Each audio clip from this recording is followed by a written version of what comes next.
Presentación a SUSY. La supersimetría o SUSY, para abreviar, es un nuevo tipo de simetría. Su existencia como posibilidad matemática fue una gran sorpresa para los físicos. Fue propuesta en su fórmula madura en 1974 por Julius West y Bruno Sumino.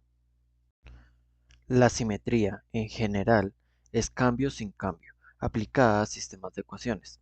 Es la idea de que podemos hacer transformaciones entre las cantidades que aparecen en las ecuaciones, sin cambiar las consecuencias de las ecuaciones. La supersimetría es un ejemplo concreto de ese concepto, que implica un tipo de transformación especialmente raro. Ya hemos visto muchos ejemplos de simetría física. La simetría de traslación temporal implica transformar lo que significa tiempo mediante la adición y sustracción de una constante. La simetría galileana, el concepto central de la relatividad especial, implica transformar el mundo, es decir, el espacio-tiempo, mediante la adición y sustracción de una velocidad constante, dándole así un empujón. La supersimetría extiende la relatividad especial para tener en cuenta un nuevo tipo de transformación. Es una versión cuántica de la transformación galileana del empujón que da velocidad. Las transformaciones galileanas cuánticas, como las transformaciones galileanas ordinarias, implican movimiento, pero es un movimiento hacia o desde extrañas dimensiones nuevas. Las nuevas dimensiones de la supersimetría son muy distintas de las dimensiones de la geometría ordinaria. Las llamamos dimensiones cuánticas. Como exploramos antes en nuestra reflexión de los espacios de propiedad, que puede depender de dónde, la misma entidad situada en distintas posiciones del espacio de propiedad, a menudo se manifiesta como varias partículas diferentes. Nosotros, o, yendo más al grano, los gluones, bosones débiles y fotones responden a esa entidad de distintas maneras, según donde estén en el espacio de propiedad. Si te imaginas una partícula moviéndose por un espacio de propiedad, esa partícula se transforma durante el viaje de una clase de partícula en otra clase de partícula. Las dimensiones cuánticas de la supersimetría son también como eso. Lo que es nuevo es la naturaleza radical de la transformación que ocurre cuando una partícula se mueve dentro de ellas. La teoría central se divide en dos partes, que hemos llamado sustancia y fuerza, o, poéticamente, yin y yang. El sector sustancia, compuesto de quarks y leptones, contiene unas partículas que tienen cierta persistencia y textura, unas propiedades que asociamos a la materia terrosa y a la sustancialidad.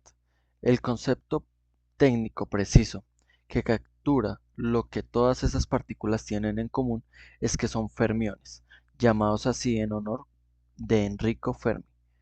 Los fermiones vienen y se van en pares. Como resultado, si tienes uno, no puedes deshacerte de él por completo.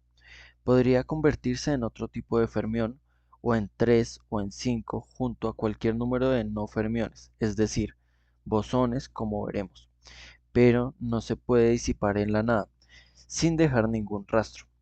Los fermiones obedecen el principio de exclusión de Pauli. Dicho toscamente, esto significa que a dos fermiones del mismo tipo no les gusta hacer la misma cosa. Los electrones son fermiones y el principio de exclusión para los electrones tiene un papel crucial en la estructura de la materia. Vimos esto cuando exploramos el mundo exuberante del carbono.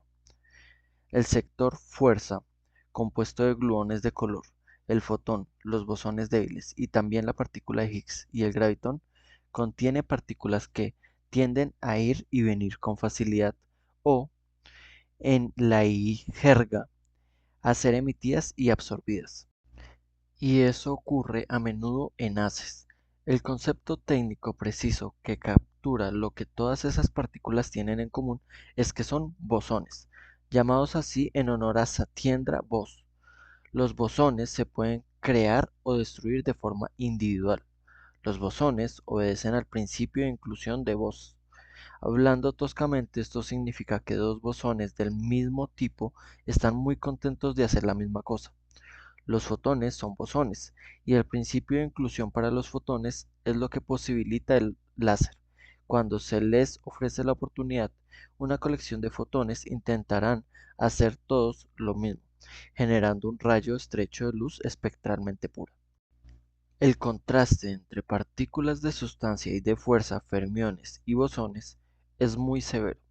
Supuso una gran imaginación y mucha audacia concebir que podría superarse, y aun así las dimensiones cuánticas consiguieron eso exactamente. Cuando una partícula de sustancia se mete en una dimensión cuántica, se convierte en una partícula de fuerza. Cuando una partícula de fuerza se mete en una dimensión cuántica, se convierte en una partícula de sustancia. Es una especie de magia matemática a lo que no voy a poder hacer justicia aquí, pero describiré brevemente la rareza central, que es bastante divertida. Proyectamos las dimensiones ordinarias sobre números ordinarios. Los llamamos números reales.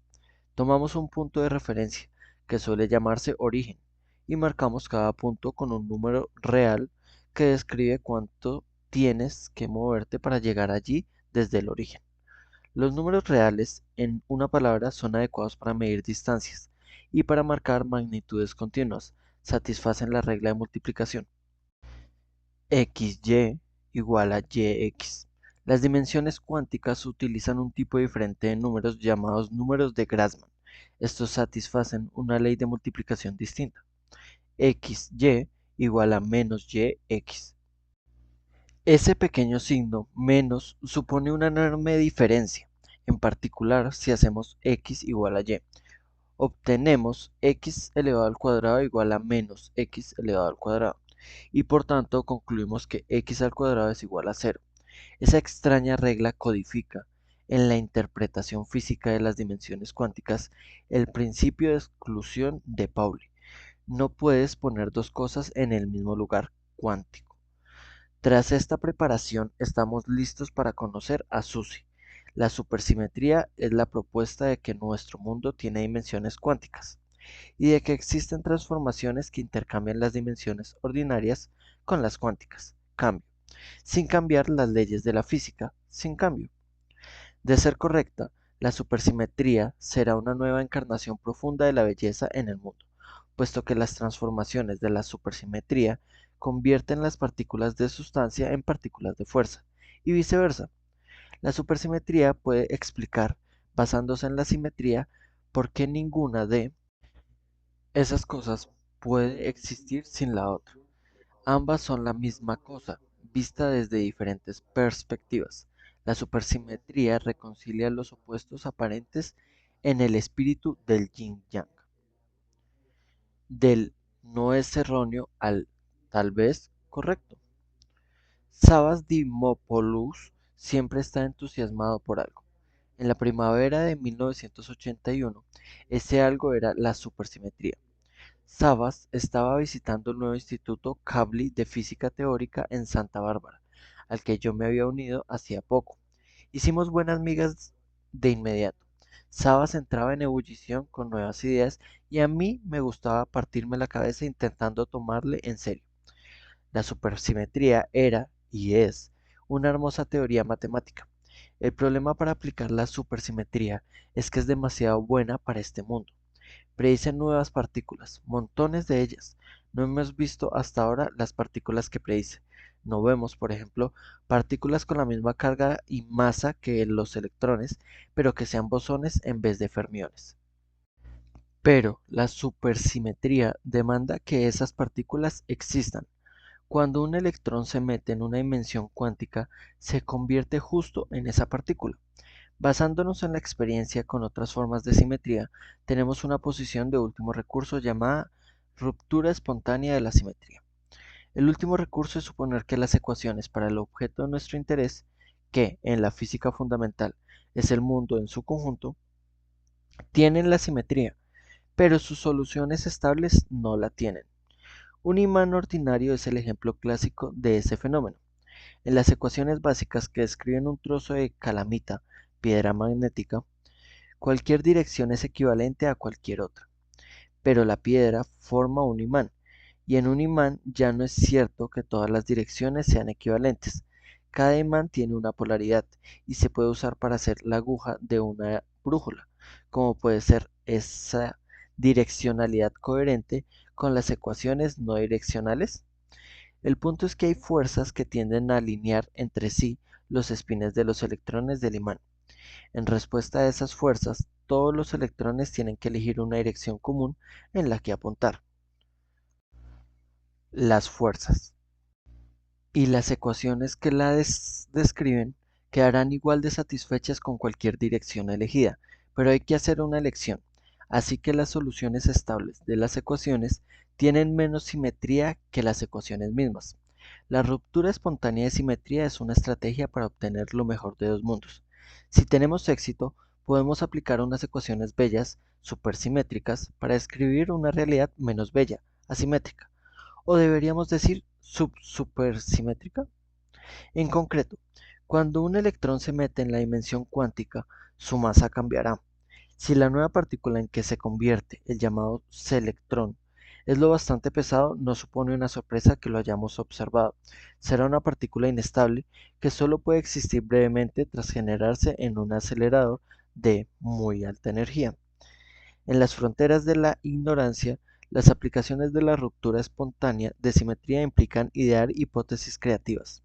Tienes que adivinar una simetría que no es visible en el mundo, ponerla en tus ecuaciones y mostrar que el mundo o, de forma más realista, algún aspecto del mundo que estás intentando explicar salta de sus soluciones estables.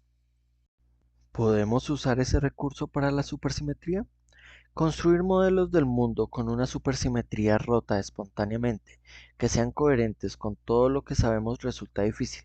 Yo leí un intento breve cuando la supersimetría se desarrolló por primera vez, a mediados de los años 70, pero después de que algunos enfoques simples me fallaran de manera miserable, decidí abandonar.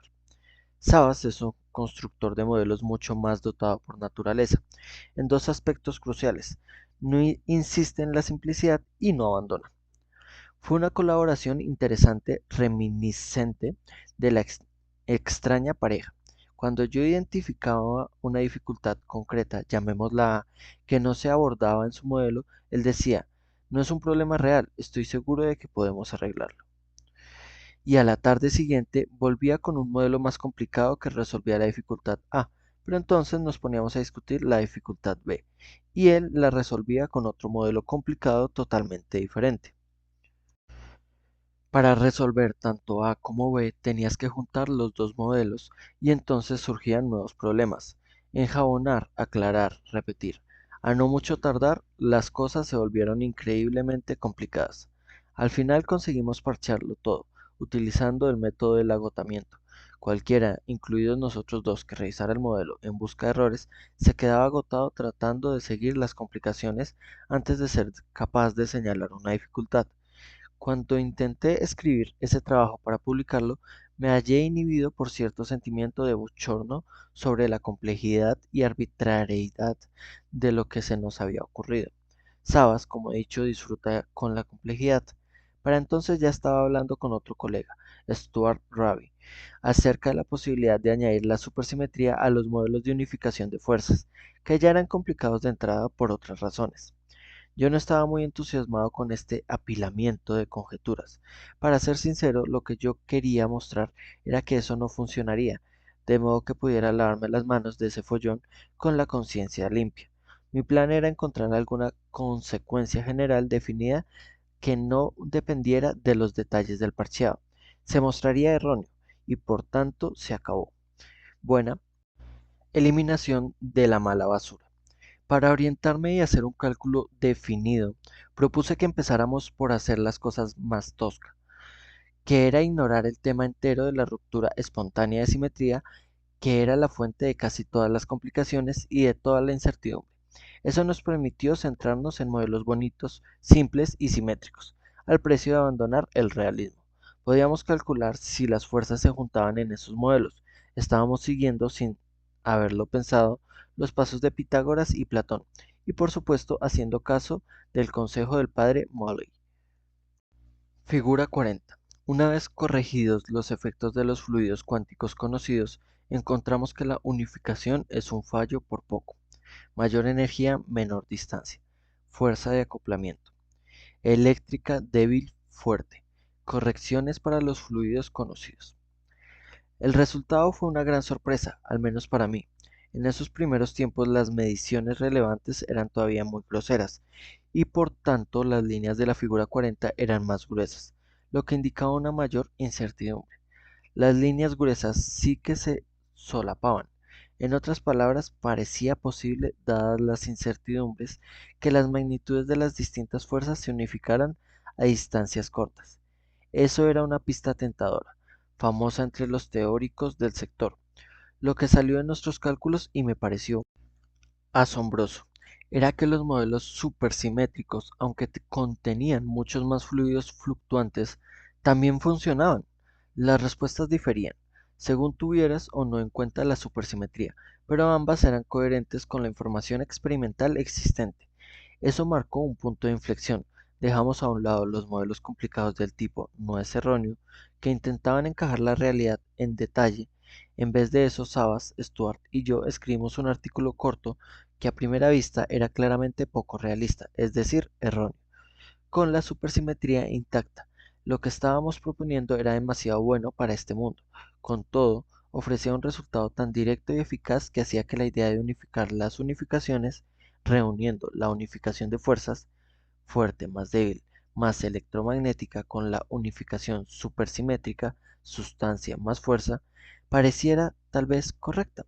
Así que dejamos el problema de cómo se rompe la supersimetría para otro día.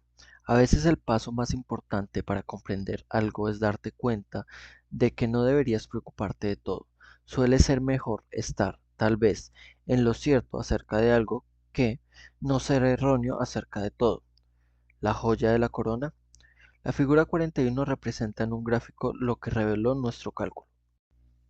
Figura 41. Tras añadir los efectos de los nuevos fluidos cuánticos que requiere la supersimetría, ocurre una unificación precisa. Fuerza de acoplamiento, mayor energía, menor distancia. 1 sobre G sub 1 elevado a la 2, eléctrica. La gravedad encaja también. 1 sobre G elevado a la 2 sub 2, débil. 1 sobre G sub 3 elevado a la 2, fuerte. La supersimetría introduce nuevas fuentes de actividad en el espacio, nuevos tipos de fluctuaciones cuánticas o partículas virtuales.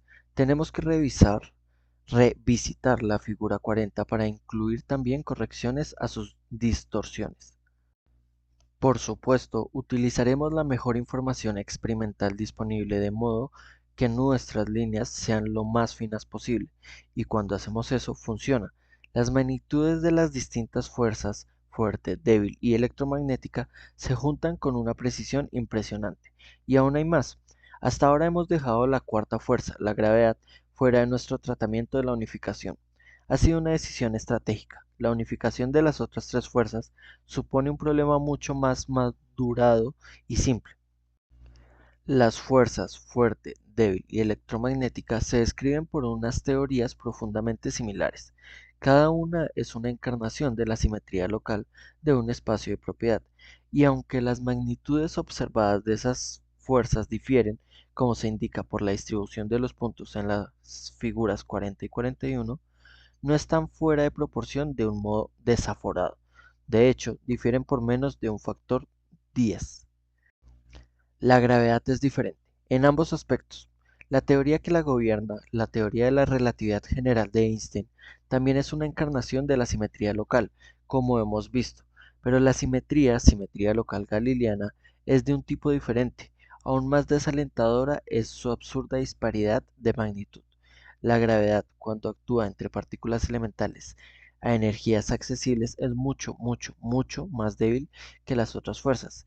Si cada mucho representara un factor 10, necesitaríamos 40 muchos, y así en la figura 41 no se ve bien ningún círculo que represente la fuerza observada de la gravedad, porque ese círculo queda muy muy fuera del universo visible. Supone unos 27 factores de 10 llegar desde el tamaño de nuestra figura hasta el tamaño del universo visible, y eso aún dejaría 13 sobrantes. Pese a todo, podemos meter también a la gravedad en el juego, y si perseveramos se nos recompensará. La gravedad responde directamente a la energía, de modo que si la sondeamos con la mente y el lápiz a unas energías cada vez mayores, su fuerza aumenta en proporción. Ese crecimiento de magnitud directo es un efecto mucho más poderoso cuantitativamente que los cambios de magnitud de las otras fuerzas debido a las fluctuaciones cuánticas. El arco de la figura 41, que representa la inversa de la magnitud de la gravedad, se hunde hacia abajo, vuelve a entrar en el universo visible y está muy cerca de juntarse con las otras tres fuerzas en el punto en que éstas se reúnen también. Al nivel de acoplamiento de magnitudes, entonces, conseguimos una unificación completa entre las cuatro fuerzas básicas: fuerte más débil más electromagnética más gravedad. Ese logro no representa en sí mismo una teoría completa de unificación. Por ejemplo, tal vez te hayas percatado de que, si continuamos extendiendo las líneas de la figura 41 hacia la derecha, las fuerzas se desunificarían de nuevo. Para las fuerzas fuerte, débil y electromagnéticas podemos desarrollar la unificación. No podemos derivar una teoría totalmente única. No hay bastante información para eso, pero las teorías posibles tienen mucho en común. En concreto, todas requieren partículas nuevas y muy pesadas, como los mutratones que ya hemos mencionado. Las fluctuaciones asociadas a esas partículas que no se incluyen en la figura 41 hacen que los acoplamientos permanezcan una vez que se han encontrado. No tienen mucho efecto antes de eso. Cuando intentamos incluir la gravedad, las incertidumbres son mucho mayores. Uno de los grandes objetivos de la teoría de cuerdas es explicar cómo la gravedad se unifica con las otras fuerzas, pero ese objetivo se ha mostrado elusivo hasta la fecha. Pese a sus limitaciones, esta unificación de fuerzas es un gran resultado emerge de la búsqueda de una respuesta a nuestra pregunta bella y la corona. Confirma con impresionante precisión y exactitud que la belleza, en su forma específica de simetría profunda, está encarnada en el mundo, ¿o no? Para satisfacer nuestra visión hemos tenido que apelar a una supersimetría. Como hasta ahora no hay evidencias directas de la supersimetría, esa conjetura es cuestionable. El éxito de nuestro cálculo es, para mí, una fuerte evidencia circunstancial. Por suerte podemos comprobarlo si las nuevas partículas que predice la supersimetría tienen que hacer la tarea que les hemos asignado. No pueden ser demasiado pesadas. Las grandes masas suprimen sus fluctuaciones cuánticas y devolverían la figura 41 al aspecto de la figura 40.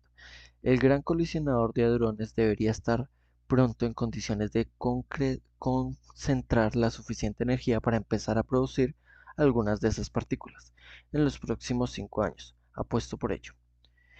En la belleza confiamos, en Dios confiamos, los demás pagan en efectivo. Jean Shepard. In God We Trust es el lema que aparece en los billetes de dólar. La frase completa de Shepard puede verse en la pared de algunos pubs londinenses al estilo de "Hoy no se fía, mañana sí". En la belleza confiamos cuando hacemos nuestras teorías, pero su valor en efectivo depende de otros factores. La verdad es muy deseable, pero no es el único criterio, ni siquiera el más importante.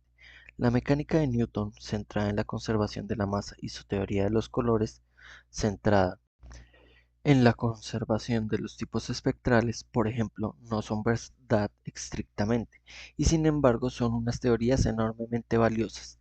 La fertilidad, la capacidad de una teoría para predecir nuevos fenómenos y darnos poder sobre la naturaleza es también una gran parte de la ecuación. En el pasado, la confianza en la belleza ha rendido a menudo beneficios. La teoría newtoniana de la gravedad fue desafiada por la órbita de Urano, que no obedecía a sus predicciones. Urbain Le Verrier y también John Couch Adams, creyendo en la belleza de la teoría, se vieron forzados a proponer la existencia de un nuevo planeta que no se había observado aún, cuya influencia podía ser la responsable de la anomalía. Sus cálculos dijeron a los astrónomos dónde mirar y condujeron al descubrimiento de Neptuno. La gran síntesis de Maxwell, como hemos visto, predijo nuevos colores de la luz, invisibles para nuestros ojos y tampoco observados en la época. Confiando en la belleza de la teoría, Hertz produjo y observó las ondas de radio. En tiempos más recientes, Paul Dirac predijo mediante una ecuación extraña y hermosa la existencia de las antipartículas que no se habían observado entonces, pero le fueron poco después. La teoría central, anclada en la simetría, nos dio los gluones de color, las partículas W y Z, las partículas de Higgs, el quark Charmet y las partículas de la tercera familia. Todo ello como predicciones anteriores a su observación, pero también ha habido fallos. La teoría atómica de Platón y el modelo planetario de Kepler fueron hermosas teorías que, como descripciones de la naturaleza, fallaron estrepitosamente. Otro error fue la teoría atómica de Kelvin, que proponía nudos de actividad en el éter. Los nudos vienen en diferentes formas y no se desatan fácilmente, así que podía parecer que tenían las propiedades adecuadas para hacer átomos. Estos fallos no dejaron de dar frutos. La teoría de Platón inspiró unas investigaciones más profundas de la geometría y la simetría. El modelo de Kepler le inspiró su gran carrera en la astronomía y el modelo de Kelvin inspiró a Peter Tate a desarrollar la teoría de los nudos matemáticos, que sigue siendo hoy una materia vibrante, pero como teorías del mundo físico son erróneas sin remedio. El destino de la supersimetría no está decidido aún.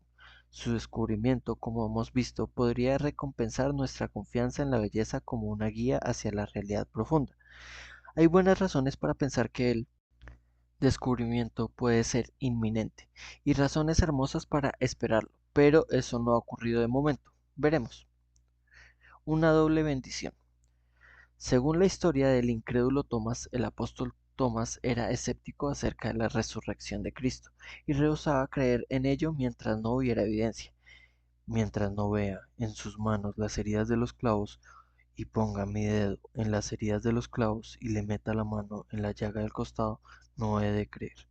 Cuando Jesús se apareció a Tomás, le permitió examinar sus heridas y Tomás creyó. Jesús dijo: Tomás, ¿por qué me has visto, has creído?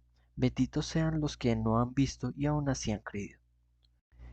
Esta historia ha inspirado muchas obras de arte, incluida La incredulidad de Santo Tomás de Caravaggio, Lámina Yeye.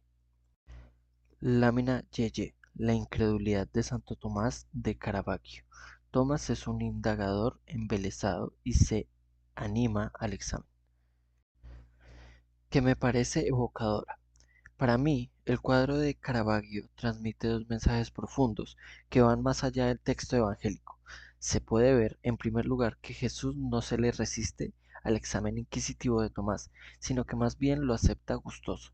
Y se puede ver que Tomás está fascinado y emocionado al descubrir que la realidad corresponde a sus esperanzas más profundas. El incrédulo de Tomás es un héroe y un hombre feliz. Los que creen sin ver son bendecidos con el gozo de la certeza, pero la suya es una frágil certeza y una alegría vacía.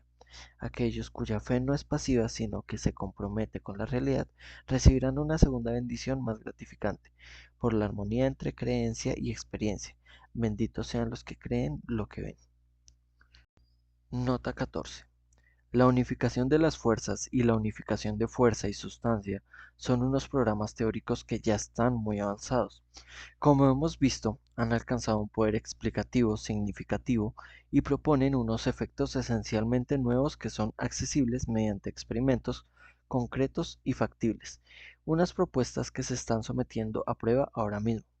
Hay otras dos unificaciones en la física fundamental que yo creo que serían sumamente deseables, pero donde las ideas existentes están menos maduras. Una es la unificación de nuestra descripción de la materia y de la información. La primera se basa, a muy grandes e imprecisos rasgos, en las ecuaciones que describen los flujos de energía y carga. Esas ecuaciones se obtienen formalmente manipulando una cantidad llamada acción. La acción tiene algunas conexiones interesantes con la entropía y la entropía tiene unas conexiones estrechas con la información, de modo que la posibilidad de una teoría unificada es tentadora. Una teoría así podría muy bien aportar un entendimiento más conceptual del teorema de Noether y reforzar sus fundamentos. La otra es la unificación de la dinámica con las condiciones iniciales, mencionadas varias veces en nuestra exposición principal. En las fronteras de la física, pero importante en cualquier discusión sobre la unificación final, está lo que Francis Crick llamó la hipótesis asombrosa,